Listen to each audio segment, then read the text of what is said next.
In the summer of 1840, Texas believed the worst of its frontier wars were finally fading into memory. Settlers plowed fields that only a few years earlier had been hunting grounds. Towns grew confident behind rough palisades, and political speeches promised peace through treaties and talks. But on the open plains beyond those settlements, a different memory endured. One of broken promises, stolen children, and blood repaid with blood. That memory rode south on painted horses, carried by hundreds of Comanche warriors, moving with terrifying speed. What followed would become known as the Great Raid of 1840, one of the most audacious and devastating attacks in Texas history, a moment when the frontier learned that peace declared on paper meant nothing if it was not honored in truth.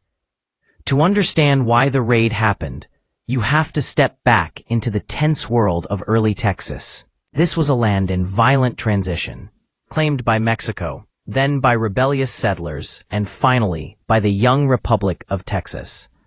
Each shift brought new laws and new rulers, but for the Comanche, nothing truly changed. The land they had dominated for generations was shrinking, carved up by fences and farms. Buffalo herds thinned, trails became roads, rivers once shared became borders, and, worst of all, their people, especially their children, were taken. Comanche raiding had long been part of life on the plains, but it was not mindless violence. It was warfare, economics, and survival intertwined. Horses were wealth. Captives could be adopted, ransomed, or traded. When Texas settlers pushed west, clashes became inevitable. Settlers raided Comanche camps. Rangers hunted warriors, and the Comanches struck back, often swiftly and mercilessly. Each side saw itself as defending home and honor. By 1840, the Republic of Texas wanted peace. Leaders believed treaties could end the cycle. Comanche leaders, too, saw advantage in negotiation, if it meant the return of their captured people and respect for their lands. That fragile hope brought both sides together in San Antonio in March of that year. What happened there would light the fuse to catastrophe. The meeting was meant to be a council of peace. Comanche chiefs arrived expecting negotiations over prisoners taken by Texans. In Comanche culture, returning captives was complex. Many had been adopted into families. From the Texan side, the expectation was simple and absolute. All captives returned at once. When only one young girl was brought forward, tensions exploded. Texan officials accused the Comanche of deception. The Comanche insisted they did not control captives held by distant bands. What followed was a disaster born of fear and arrogance. Texan soldiers attempted to detain the Comanche delegation until all captives were returned. To the Comanche, this was betrayal. A council was sacred. Violence there was unthinkable. Chaos erupted, guns fired, knives flashed. When it was over, many Comanche leaders lay dead inside the town. Survivors fled, carrying word of the massacre north to the plains. For the Comanche, the message was unmistakable. Peace talks were a trap. Their leaders had been murdered under a flag of truce. Honor demanded response. The Great Raid would be that response. And it would be unlike anything Texas had ever seen. Throughout late summer, Comanche bands gathered on the southern plains. Warriors painted their faces and bodies, not only for war, but for memory, to carry the story of betrayal into battle. Horses were chosen carefully, fast and strong. Weapons were prepared. Bows, lances, shields toughened with buffalo hide. This would not be a quick strike and retreat. This would be a demonstration of power, meant to terrify, punish, and remind Texas who truly controlled the land. In early August, the Comanche moved south in force, perhaps as many as 1,000 warriors, with families and pack animals trailing behind. their path cut through settlements that had grown complacent. Scouts rode ahead, watching, waiting. When the blow fell, it fell suddenly. The first targets were small frontier communities, isolated farms and ranches scattered across central Texas. At dawn, riders burst from the brush, whooping and firing arrows. Houses were set ablaze. Livestock was driven off in massive herds. Those who resisted were killed. Others fled, spreading panic faster than any Comanche scout ever could. Stories raced ahead of the raiders, of towns wiped out, of hundreds of warriors on the move, of no place being safe. The raid reached its terrifying peak along the Gulf Coast. Towns like Victoria and Linnville, a booming port and warehouse hub, were struck with stunning precision. Linnville, once proud of its trade and prosperity, was caught almost completely off guard. Merchants ran for their lives as Comanche warriors poured into the town. Warehouses were looted. Goods were smashed or carried off. Bolts of cloth were ripped apart and worn as trophies. Furniture, tools, and weapons vanished. The town burned, smoke rising over the coast like a signal fire.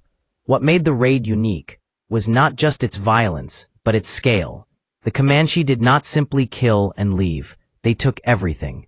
Thousands of horses, mules, and cattle were driven north in a massive moving wall of wealth. It was one of the largest livestock thefts in North American history. The message was clear. Texas could not protect its people or its property. For settlers, the psychological impact was devastating. Militia units scrambled, often too late. Texas Rangers rode hard, chasing dust clouds that never seemed to get closer. The Comanche moved faster, choosing when and where to fight. They avoided pitched battles unless it suited them.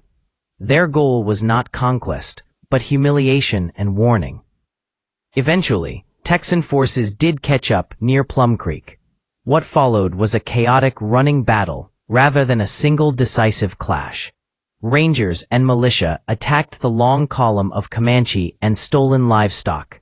Warriors fought fiercely, buying time for families and herds to escape. Both sides suffered losses. Texans claimed victory, pointing to bodies on the field. But the Comanche had already achieved their aim. Most of the stolen wealth escaped north with them.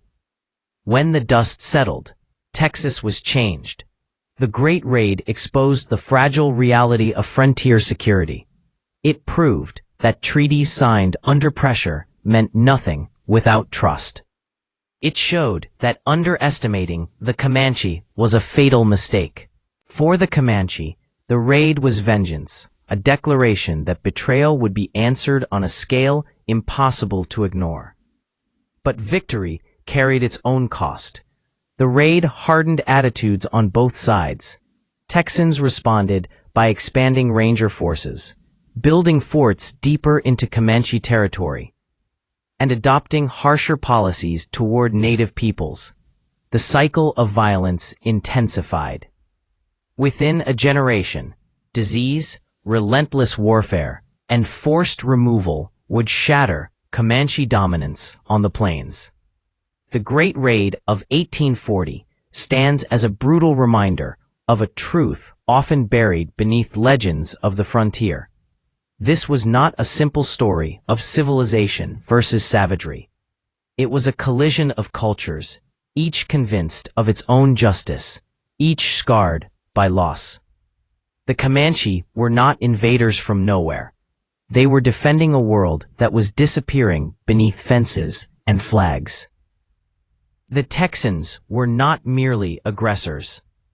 They were settlers struggling to survive in a land that refused to be tamed quietly.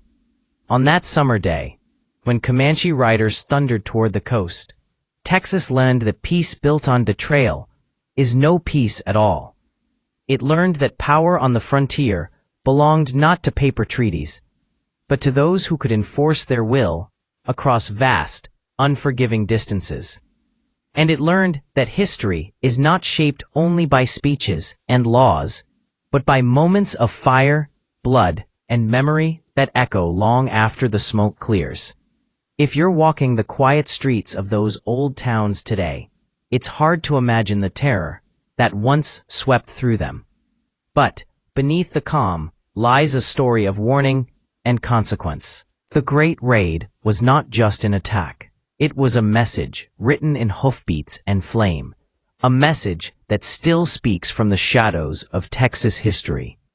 And if you want to hear more stories like this, untold moments when history turned on a single decision, a single betrayal, make sure to stay with this channel. Because the past is never as distant as it seems, and its echoes are still riding toward us.